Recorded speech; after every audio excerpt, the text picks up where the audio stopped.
January episode of Representing Leominster. I'm your state representative, Natalie Higgins, and I am so excited to have two very special guests with me today, the dynamic historians of Leominster. I don't know if you've gotten a chance to see what Ron Gerard and Mary Murata are working on, but I'm super excited about all of the projects you're working on, and really just thankful that you would take some time to talk to me about what you're up to in and around Leominster.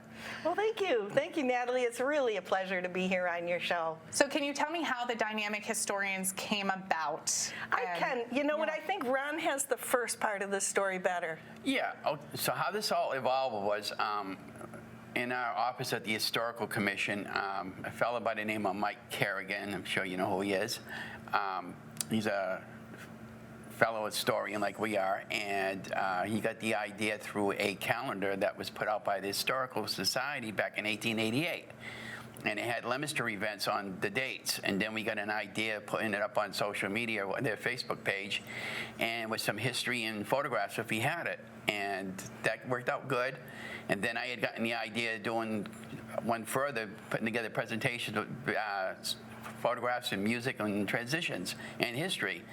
And at that time, I was looking for some more photos, and I made a trip to the society, and I met this young lady over here, Mary Murata, and I asked her about possibly doing a TV show together, and that's how it all came about. And we've been doing it ever since. So Mary, tell me a little bit more about the TV show and what you are all exploring in some of the projects that you've covered. It was really thrilling to find out that there was a partner who was interested in the same kind of things that I was. And what I wanted to do was show history in a new way to the people, and going on location and going to the buildings and talking to the people who work in these places and stuff has turned out to be just an excellent way to illustrate how history is meaningful in our lives today. So that's the dynamic historians. We go out on location. And what are some of your favorite episodes? Oh God, there was so many of them. The one was the first road that was laid out in Leominster. It was on Broad Road, and for those might not know where it is, it's in North Leominster, off at Stagecoach Road. And Mary and I went down there with the camera, and we were filming. We didn't want to film the property to be respectable of the property owner, but it was on a dead-end street. And there's a little pathway for one of the first roads that were laid out in Leominster, and that followed into Lancaster. And so while we were filming it, the lady came out of the house and she was screaming at Mary and I because she thought I had my city logo shirt on, and she thought I was a city assessor the property and filming it. So we had to calm her down and let her know that we were filming that. And then afterwards, Mary and I went into Lancaster on the backside of the road and walked to this private property filming that. Mary, that was pretty cool. It turned out to be a good time because the neighbors came out. We all ended up talking to them about our show, and they didn't know about the first road. I was going to say, did they know that they had the first road in Leominster? No, they didn't. It was kind of a big secret, so it was kind of fun to share that. The other episode we did was at Kendall Hall. That was pretty exciting. Yeah. I knew you were really excited when you were heading to Kendall Hall, so tell me a little bit about what you saw there. Well, Mary, from what I researched, was the first one that actually for a woman to go up inside the tower. So that was pretty special for Mary. Now, because of what's going on with me personally, I couldn't do that, but Mary was a trooper, and she climbed up, 2 or 3 crawl attics. Well, there's a clock up there that's very, very old from the 1800s, and then there's a bell that was given to the town by Jonas Henry Kendall, and I wanted to see how they both worked. So I had to go up the ladders, up about 3 flights above North Main Street, way above the railroad crossing. You can see a long way from up the top of there. The people who work in the fire department there were just so nice to us. Again, when we go to a place, people just love to tell their stories, and they love to tell us, what they know about the history of the building, or the history of even the history of the fire department, right? Yeah. It was great. We love doing that. No, that's awesome. And you guys are working on kind of a history of all of the mayors in the city, right? How that all started was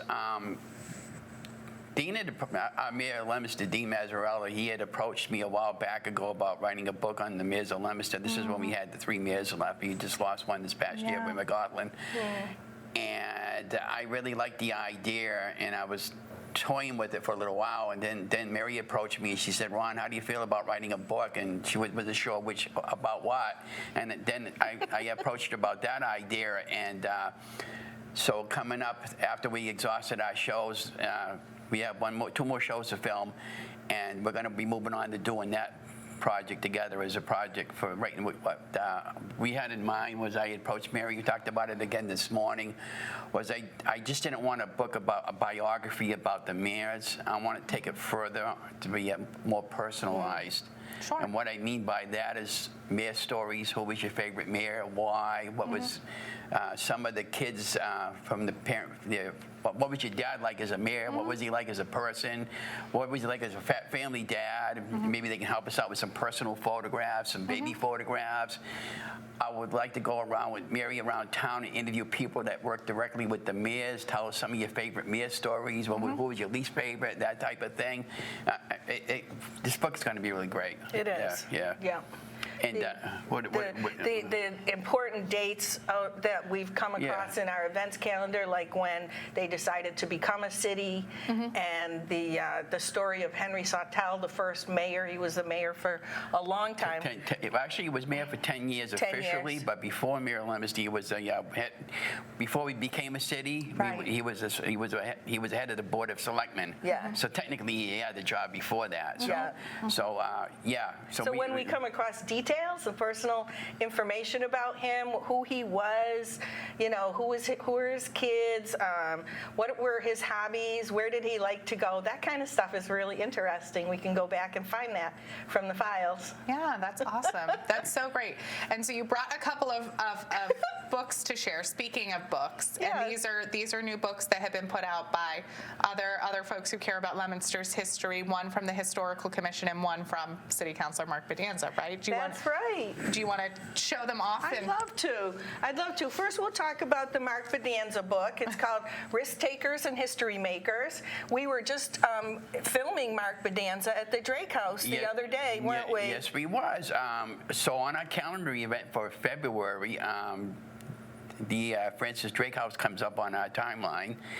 And what better way to talk about the timeline with the event to bring in the local historian, Mark Bedanza, who wrote the book about it. So he was gracious enough to open up the Francis Drake House for us, and we filmed out on location. Had you been in the Francis Drake House before? Mark referenced that. As a matter of fact, I was a few years ago when he did one of the local tours. It was like about 2 degrees outside, and I stood in line about 200 people ahead of me. And I was there filming that day, but for a little bit. But it was so packed you couldn't really get a camera or a tripod in there with the camera, so I had to hold the camera up over everybody's head, and that was a little bit of a challenge there, but this time it was more one-on-one. It was more personal with Mary and I when we filmed them, so I'm very thankful for Mark to take time out and do that for us. Yeah. Mark is on the trustees at the Historical Society, and it seemed really important for us to film it so that it's recorded and so that it's kept for posterity, because he has such a wonderful story about Francis Drake and Jonathan Drake and the escaped slave, Shadrach Minnekins. Yeah. Yep. So this was his book that came out this year, which is pretty exciting. Historical Society, right?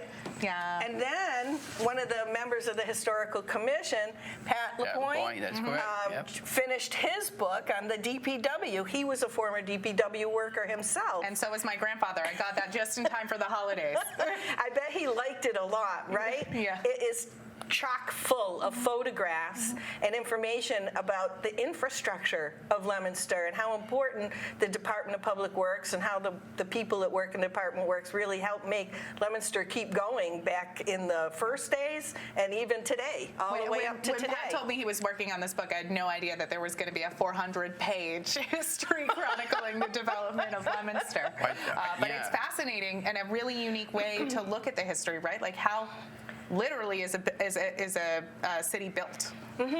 Yep, from roads and bridges and I think it took him everything. something like 9 years to do this. He's been working completed on it book for a quite very, while. very long And there's been a time. lot of edits, and yeah, I'm very proud of his work. I read the book. I'm very excited about it, and I love it. And again, that's where a lot of us, we get a lot of that information, and amongst other books that other local authors have put out, where we get the information from. Yeah, we want to make sure the viewers know that you can get this book from markbedanza.com and that you can get this book from the Leominster Historical Commission. So you can do your own research in history and see personally all the interesting stories about Leominster's past. Sure, and you've brought up a couple of times your work with the Historical Commission, the Historical Society. For folks who are less familiar with those organizations and want to get involved, can you tell a little bit about what role the society plays and what role the commission plays in the city in chronicling their history? That's a great question. I quite get often asked that very question, what the difference between the two bodies. There is quite a big difference. The Leominster Historical Commission, we're responsible for saving property and historical property.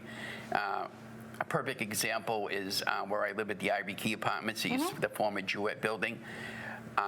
They came to the Historical Commission and we signed off demolition delay so they could renovate the building into an apartment complex. And I'm very happy for them because what happened was just recently they got a letter from Boston and the building is now placed on the National Register. That wasn't as seamless as it could have been, so we were very happy to work with them to make sure that happened. Yeah, and so I brought the owner to the commission yesterday to meet some of the guys again. Great.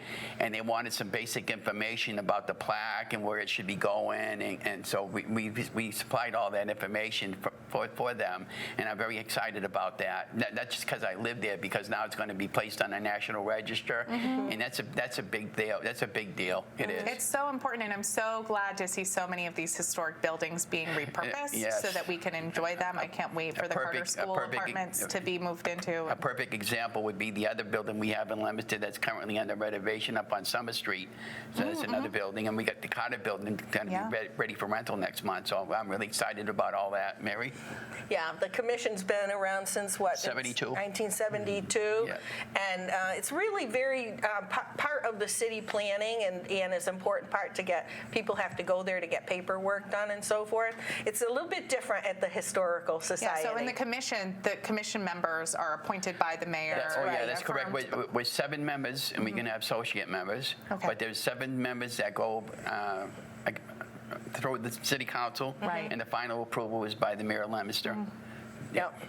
And the Historical Society is a nonprofit organization, all volunteers. It's been around for over 114 years, and the historians are people of Leominster that were interested in understanding the history of Leominster, preserving it through documents and photographs and now film in order to share, and so people can do research on stories in Leominster history. And we're at the School Street, on School Street, number 17, and we're open to visitors on Tuesday mornings and Saturday mornings from 9 to 12. And people do come in and they love to find out about their families or about the road they live on or a business they worked for or something that they remember from the past. And at the Historical Commission, we're at the Gallagher Building, 24 Church Street, and opposite of Mary Mav or West Street coming back from the City Hall. And we're open on Tuesdays and Thursdays officially from 9 o'clock in the morning to noontime. And everybody's welcome to come in if you want some history or just say hi to the guys. Yeah. Yeah, and can you tell me a little bit about the importance that you guys think the importance of documenting this on film, about having this new technology, right? The Historical Society has been documenting Leominster's history for so long, and now with Leominster Access TV and just technology being easier in our hands, documenting this. We're more and more aware of how hard it is for people to come to a place or to do actual research at a place, or they may be living far away. So this is an opportunity quality and a way of presenting information to people that's, one, it's more modern. People love to watch videos. It's preserved. People can watch it over and over again. You can go fast forward. You can stop. You can take stills off it. And it can be shared amongst people. And they can respond to us and tell us what they think and what they would be interested in seeing more of. Yeah, I love how active the social media is for both of these organizations as well, just showing off the projects that you're working on and making it a whole lot more accessible. Yeah, and I've learned so much working with Mary. Her previous job was a technical writer, Yeah. and so helping me out with my spelling. And when I film, I respect her and know how she likes to be filmed, and we have a great chemistry together, I believe, and I enjoy working with Mary, and we spend an awful lot of time together, so we trust each other, and it's been really, really fun and exciting learning about our history, and in addition to what I do, I'm the videographer. What I'm responsible for is editing the video, putting it all together with the special effects and the history, and then we talk about the history and put it all together with the special effects, and it makes it more interesting and more entertaining when you have video behind the what you do. And actually, sometimes in some cases I find video from the past and I put that in with comparison, and it's really fun working with that, Mary. People love those old films too, because Absolutely. where else are you going to find them? But I think our teamwork goes pretty deep into like the different skills that we have, skill sets that we have. We share a lot of the same interests, and we've kind of evolved over time to learn how to work with one another and to get things accomplished. Yeah. So we're on our 11th. Our 11th show. We're working on our 11th show Yes, for we are. February. So there'll be one more with our new events. After that, for February, March, and then in April. So in April, the Dynamic Historians will be doing a bloops, bleeps, and blunders episode, the best of Mary and Ron. We've certainly had plenty of them. So we involved quite a bit. I can't wait to check that out. So we had involved quite a bit, and I can remember the very, very first show that you and I did, and how nervous we are, and it was like I was very, very scared. Can you imagine? It's for this kid from Leominster who never really been in the spotlight before, and here I am doing a TV show. It's like wow. I never dreamed of being on camera ever, but Wow, you guys are great. It's a I'm mission. so glad to have you on the show. What I'm really proud of myself is, if there was one wish I had, that my mom was alive to see this, but I know she's smiling, looking down at me. Many of you guys out there don't know this, but I dropped out of school when I was 15, and I went back years later to finish up because of family situation, and I had went to school when I was about 5 or 6 for speech because I had a hard time speaking. So for me to be doing this with Mary is quite something. So I'm very proud of that. Oh, no, we're so proud. And if for folks who don't know, Ron, in recognition of all of the community work of documenting what's happening around our community, was named Citizen of the Year last year. Yeah, I was quite honored, very touched about it. And again, if my mom would have been here, she would have been very proud of that. But I want to thank people who voted for me for that. And I was very honored, very special to receive that award. And it's been an absolute pleasure and a privilege to be working in the community and doing community work for the city of Leominster. And once again, you guys know Mary and I now, but we don't get paid for this, and I don't want to get paid for something I enjoy doing. I love giving back to the community. So any way that I can give back to the community, I'm available for anybody's help that needs me to help them. And it's been an absolute pleasure working even with you in your office and at Mary at the Society, coming here to the studio. It's been an awesome experience, Mary. Yeah? the volunteering experience is just wonderful. There's so much opportunities in Leominster to help and to help understand Leominster better and to show people what Leominster is all about. Now, Ron grew up in Leominster. Yeah. I grew up in North Adams. Yeah. I only came here 33 years ago, so I'm not the townie that Ron is, but he shows me so much about how the people of Leominster feel so strongly about their home and about where their grandparents grew up and everything. Yeah, there's Great. a special pride here in Leominster as someone who owns There I own my certainly great grandparents' house. So So we have long roots here, and it's just really special to get to live in this community. And I think through the work that you're doing, through the work that others are doing, of just documenting how special this city truly is. Yeah, and I've had a lot of great experiences. Everything's been positive. I'll give you, for instance, when I went shopping with my wife Donna at Market Basket this past Christmas, an elderly lady, I'll mention her age in a minute, but she was crying, and she came up to me. She says, "Ron, is Mary with you?" And I says, "No, my wife's here with me. We're doing shopping." She says, "I really like that girl, Mary, and I really want to thank you for what you guys do." So she gave me a hug, and she gave me a little kiss on the cheek, and I was cracking up, And she said, "I like that episode you did with Kendall Hall, because when she was younger, she would have liked to have gone up in that tower." So I met her again at the senior citizen thing that they had at the Knights of Columbus, the dinner for the seniors, and I asked her, for the heck of it, "Can I ask you what your age is?" She said she's 88 years old. I said, "Oh my goodness."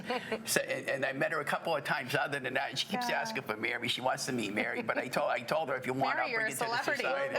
We'll have to set up a little autographing But I typically get stories like that all the time from people thanking us for doing what we're doing for the city of Leominster and putting our shows together. It's been a marvelous experience working with the society and everybody. Yeah.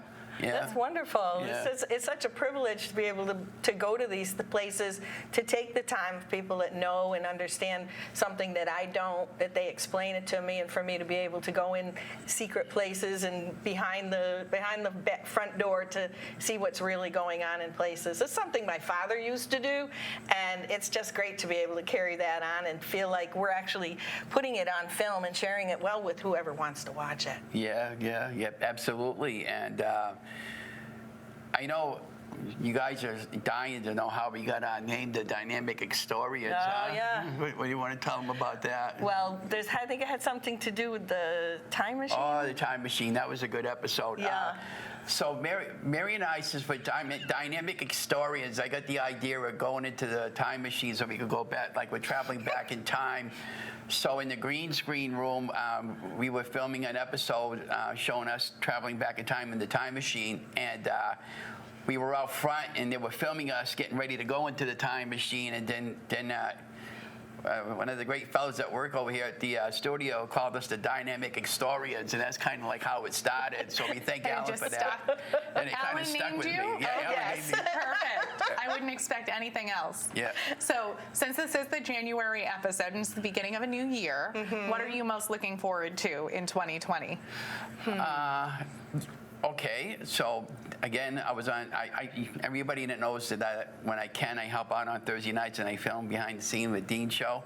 And after the show got done, Dean and Carl Carl was asking me before Dean came on about possibility going to some of the retail stores and bringing the camera with us and interviewing the manager and the owner and talk about brief history about the store and document and do a little bit of cameo inside, B-roll video they call it, about what they sell in the store and how long they've been in business and that type of thing. And I think that'll be really good in addition to doing the book that we're going to be working on. Mary? Yeah, and because we've learned so much over the past year, one of the things we found is if we can spend time and do a really good job on one historical event or building or person, that we want to do maybe more half-hour shows or hour shows on a specific topic and a specific subject. Yes. And we can go deeper into them. We can spend more time on them. We can go to more places and use more film. Kind of like what you're doing here on Representing Leominster. Mary and I want to do not this type of format, but a more personal one-on-one interview with somebody, and to get them on film. We've talked about a lot of places that we wish we could spend more time at, right? Exactly. Like St. Cecilia's Church, for example. One of the interesting videos that we had done this past year is St. Cecilia's. They have the holiday fair every December. And they have a process, they make puddings for the church. And those of you who don't know what puddings are, they're a dumpling, a potato dumpling made with pork and ground beef, and it's a ball. And Mary and I went there to film the process making of a pudding, and I had a ball. You had a ball. Did you at least eat some? Did you try? I loved them. You kind of have to develop the taste, but I kind of felt bad because I put Mary on the spot. Tasting on them. But she was a trooper. I was a trooper. But I got to put on the apron and the hat, the little net hat, and I got to make the balls. And then at the end, we started to taste one, and that was the tricky part because it wasn't exactly to my taste, but I wanted to let the people around me know how much I appreciate the work that they do. Right. And I certainly understand that. I mean, they sell thousands and thousands. People love this thing, right? Oh, it is What one they of the do. best It's not parts my of the year, yeah. not my traditional meal, Sure. but I could certainly appreciate why it would be. Yeah, they It's actually a sold real something great like traditional food. 5,000 of them that particular weekend there for a 2-day event, and that's huge for them. That was my other favorite documentary I did with you was the C&M pizza. Now that was good. Because when we got to the end, I got to have a slice of pizza. Yeah. And I didn't have to say, that this is really probably just what you were looking for. I really got to say, this is awesome. So when I approached Mary I said, Mary, how would you feel about documenting C&M Pizza? The owner, Andy Sayers, he asked me about it. And so we got to get up at 4 o'clock in the morning because this is when he actually starts out at 2 in the morning because he's got to do a lot of prepping for the business. So Mary and I are down there at 4 o'clock in the morning. 6 o'clock. 6 o'clock. Don't We're get pretty me close up to at 4. Well, it was pretty close. But anyways, we were filming it for Andy, and what was great about it is that when the pizza went into the oven and when it came out, I shoved the camera right in the oven to take a video shot without frying the camera lens. Okay, I'm glad the camera's okay. Yeah, I'm on the other end going, careful, Ron, careful. Yeah. And so he let us have a slice of pizza, and then who knew a few months later that Paramount Studio came into Leominster. With Chris Evans. Chris Evans, yes. I think they caught a peek of our show and decided that was so the if you place to go. haven't checked out the Dynamic Historians, you now know why you need to check out these videos. And so if you have ideas for Ron and Mary, reach out to them. I know that they're always looking for new ideas. I'm so thankful that you both joined me on the show, and we will see you in our February episode. Have a great January, Leominster.